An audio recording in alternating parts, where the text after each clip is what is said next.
পুজো করতে গেছিলেন? নোটিফিকেশন দিয়েছে কেউ যাবে না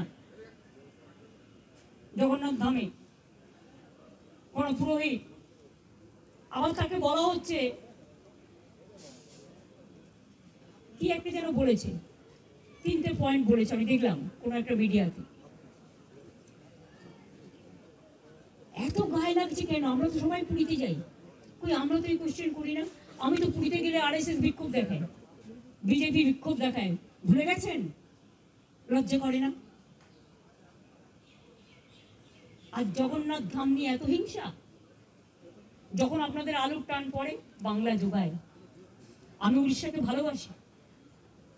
যখন আপনাদের সাইক্লোনে ইলেকট্রিসিটি সব ভেঙে যায়, সমস্ত রাস্তার পাইপগুলো, ওয়্যারগুলো নষ্ট হয়ে যায়, আপনারা আমাদের ইঞ্জিনিয়ার চান, আমাদেরও সাইক্লোন হয়, তা সত্ত্বেও আমরা কিন্তু পাঠাই। আমাদের বাংলার টুরিস্টরা সবচেয়ে বেশি যায় উড়িষ্যায়, জগন্নাথ দেবের উল্টো রথে বলুন, সোজা রথে বলুন, সারা বছর ধরে। তো আমরা যদি একটা জগন্নাথ ধাম করি, আপনাদের আপত্তির কি আছে? আপনারাও ভালো থাকুন, বাংলাও ভালো থাকুক। আপনারা কেন আমাদের লোকেদের ধরে মারছেন? আমার কাছে খবর এসছে উড়িষ্যায় বাংলায় কথা বললেই তাকে মারা হচ্ছে। মহারাষ্ট্রেও হয়েছে,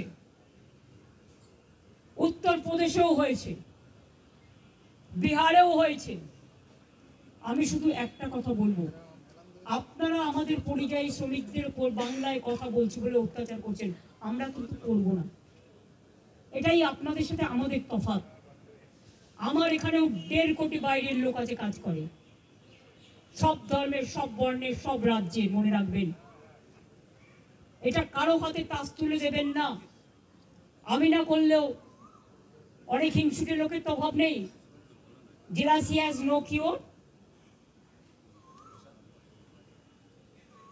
হিংসার কোনো ওষুধ আছে? নেই। এরাই কোনো সংগঠনের নামে কাউকে কাউকে থ্রেট করে চলে আসবে, আমি তার দায়িত্ব নেবো কেন? আমি পরিষ্কার বলে দিচ্ছি, আমরা চাই না কারোর সাথে কোনো ভুল বোঝাবুঝি হোক। আমি চাই উড়িষ্যা গভর্নমেন্টকে, বিহার গভর্নমেন্টকে, রাজস্থান গভর্নমেন্টকে, এবং আমার চিফ সেক্রেটারি আজকে চিঠি পাঠাচ্ছেন হোম সেক্রেটারিকেও। ডিজি অলরেডি উড়িষ্যার ডিজির সাথে সম্ভবত কথা বলেছেন। আপনাদের সুমতি হোক, শুভবুদ্ধি হোক। প্লিজ মনে রাখবেন, কোকিলের কুহু কুহু ডাক্তার শুনতে পাচ্ছেন তো, এটা ন্যাচারাল।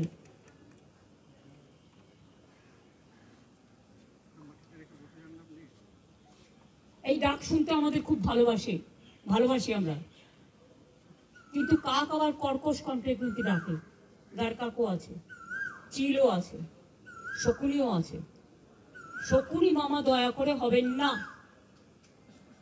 লাল শাক আর লাউ শাক এক নয়, পরিষ্কার বলছি। আমি নয়, দুটো পরিবারের সাথে দেখা করে 10 লক্ষ টাকা করে আমাদের কমিটমেন্ট ছিল, হাতে তুলে দিয়ে আসতাম। তো আপনারা লুকিয়ে নিয়ে গেলেন কেন? এটা কিডন্যাপিং করে নিয়ে যাওয়া নয়, কাউকে নিয়ে যাওয়া। তাদের দিয়ে কালকে আমাকে খুব গালাগালি দিয়েছেন। দিনটা আমায় গালাগালি দিলে আমার গায়ে প্রস্তাব পড়বে না। বাট যারা দাঙ্গা করেছেন তারা বুঝে রাখুন, আপনারা করছেন দাঙ্গা আর গালাগালি খাচ্ছি আমি। কেন? আমি কি আপনাদের কাউকে বলেছি কেউ কারো বিরুদ্ধে দাঙ্গা করুন? আর বিএসএফ বা কেন গুলি চালিয়েছিল?